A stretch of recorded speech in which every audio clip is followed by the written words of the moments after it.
Salut à tous et bienvenue sur nos TV. On se retrouve pour un nouveau numéro de carton rouge. C'est le carton rouge numéro 9 et on va faire tout de suite le débrief du match Nîmes-Saint-Etienne, comptant pour la 11e journée du championnat de France de Ligue 1.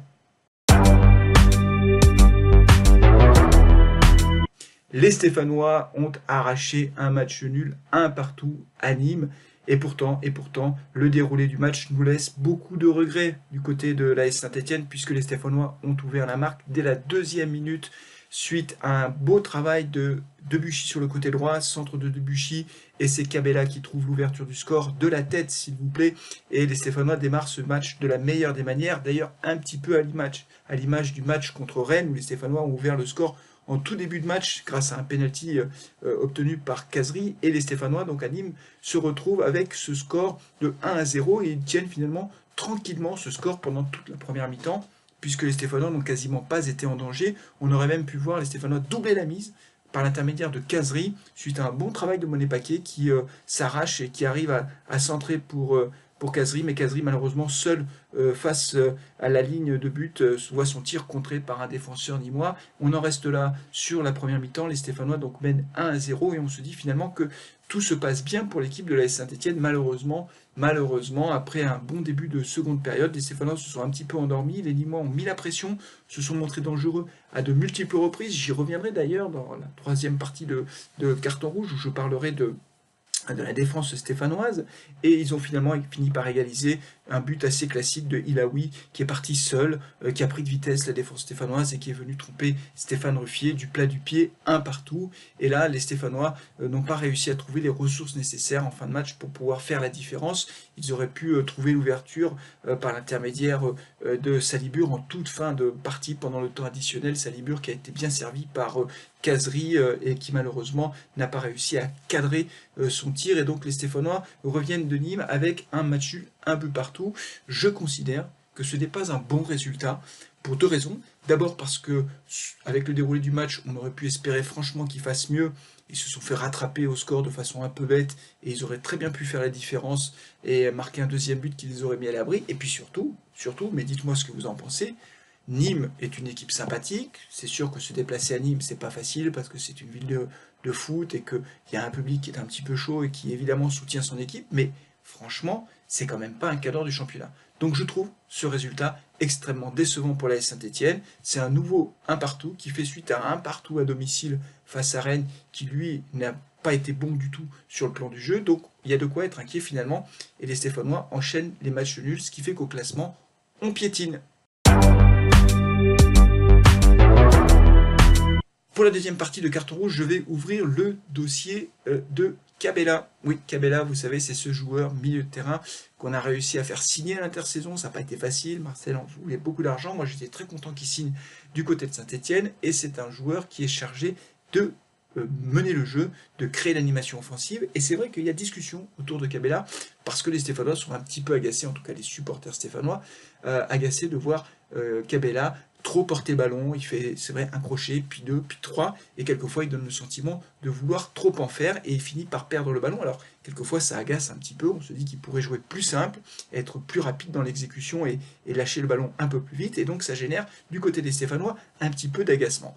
Moi, je vous dis ce que j'en pense. Cabella est un très bon joueur, heureusement qu'on l'a. C'est un des rares joueurs capables de faire la différence sur le plan technique. Il est très bon technicien. C'est vrai que quelquefois, il gâche un petit peu son talent en voulant trop en faire, mais c'est comme ça. Les bons joueurs, les joueurs qui ont du talent, qui sont très bons techniquement, et ben quelquefois, ouais, ils veulent trop en faire et ils font le crochet de trop. Mais il a quand même marqué 2 buts depuis le début de championnat. Il a marqué un but à Toulouse, il en a marqué un donc face à Nîmes, il marque de la tête. Et donc Cabella, pour moi, est un élément indispensable dans le jeu stéphanois, dans l'entre-jeu stéphanois, et on voit bien qu'il est beaucoup plus à l'aise quand il joue dans l'axe avec Kazri devant. Hein, on avait vu face à Rennes que Jean-Louis Gasset avait essayé de mettre Robert Beric en pointe.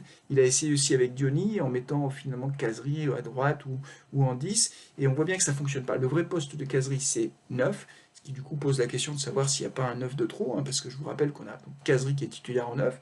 On a Diony et puis on a Beric. Puis il n'y a pas 3 places. Hein, il y en a une et une et demie pour éventuellement faire des remplacements. Mais on voit bien que l'articulation du jeu, c'est plutôt Kazri en 9 et Cabella derrière lui, avec sur les côtés, alors soit Nordin, soit Salibur, et puis de l'autre côté, Monet Paquet ou Amouma. Donc c'est ça l'équipe type en réalité.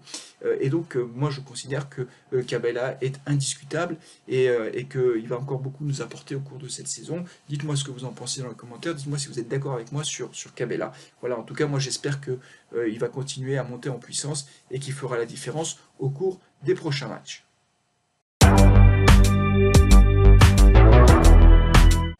Allez, pour cette troisième et dernière partie de Carton Rouge, on va ouvrir le dossier qui fâche. J'en ai déjà parlé, mais on est obligé d'en reparler. La défense centrale. Ça ne va pas, ça ne va plus. À chaque match, on est en difficulté. À chaque match, on voit une défense centrale qui est prise de vitesse. Ça a encore été le cas face à Nîmes. Le nombre d'occasions que les Nîmois se sont créées en prenant la défense stéphanoise de vitesse. Moi, ce qui m'affole, et je l'ai dit d'ailleurs pendant le live, c'est que Sabri Lamouchi, l'entraîneur de Rennes, l'a dit dans l'équipe. Il a dit, pour les Stéphanois, face aux Stéphanois, on a fait beaucoup de séances vidéo pour que les joueurs puissent voir comment prendre cette défense de vitesse en la prenant dans le dos, en quelque sorte. Il faut mettre le ballon derrière la défense stéphanoise. Et c'est ce que font tous les attaquants aujourd'hui. Donc, tous les entraîneurs de France savent comment faire face à cette équipe stéphanoise. C'est un vrai problème, c'est un gros problème. Et la question qui se pose maintenant, et je vous pose la question, c'est Jean-Louis Gasset doit-il recomposer sa défense centrale? En clair, Loïc Perrin doit-il rester titulaire? Subotic est pas trop mal, et c'est vrai que Loïc Perrin, il est trop court physiquement. Aujourd'hui, il est pris de vitesse. On l'a encore vu face à Nîmes. On l'avait vu à Lille, souvenez-vous, sur le 3e but, c'est lui qui perd le ballon. Loïc, tout le monde l'aime, beaucoup de respect pour le capitaine stéphanois, c'est un vrai leader, vraiment son parcours inspire le respect de tous les supporters stéphanois, mais aujourd'hui la question de savoir s'il doit rester dans l'axe, elle se pose parce que il y a trop de problèmes. Voilà. Alors, quand Silva reviendra, est-ce que Collod prendra sa place dans l'axe? Est-ce que Saliba peut prendre une place de titulaire? Peut-être qu'il est encore un peu jeune, mais en tout cas, peut-être que Collod est une solution, une alternative finalement à Loïc Perrin. Dans l'axe, en tout cas, la question est posée. On a un problème en défense centrale, il faut résoudre ce problème. Sinon, on va au-devant de grosses déconvenues quand on jouera encore contre de très grosses équipes. On a vu que face à Lyon, face à Lyon, bon, ça c'est bientôt, mais face à Lyon, on ne va pas perdre, c'est pas possible. Que face à Paris, on a été en grande difficulté, Perrin a été en difficulté. Que face à la vitesse de Bamba et Pépé à Lille, on a été en grande difficulté. Donc c'est plus possible.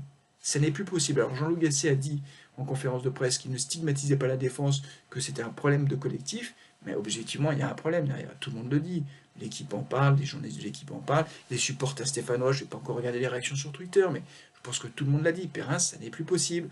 Voilà, c'est peut-être la saison de trop, mais à mon avis, il faut mettre Collod dans l'axe, Silva à gauche, Debuchy à droite. Vraiment, Debuchy a fait un super match. D'ailleurs, je crois que c'est lui qui a fait certainement le meilleur match avec Salnaès, qui a fait une excellente rentrée.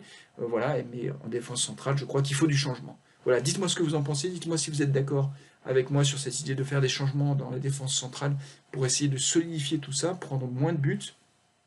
N'oubliez pas, merci en tout cas d'avoir regardé cette vidéo, n'oubliez pas non plus de la liker et puis de vous abonner à nos TV, allez les verts et à très bientôt pour un nouveau live ou pour un nouveau carton rouge. Salut à tous.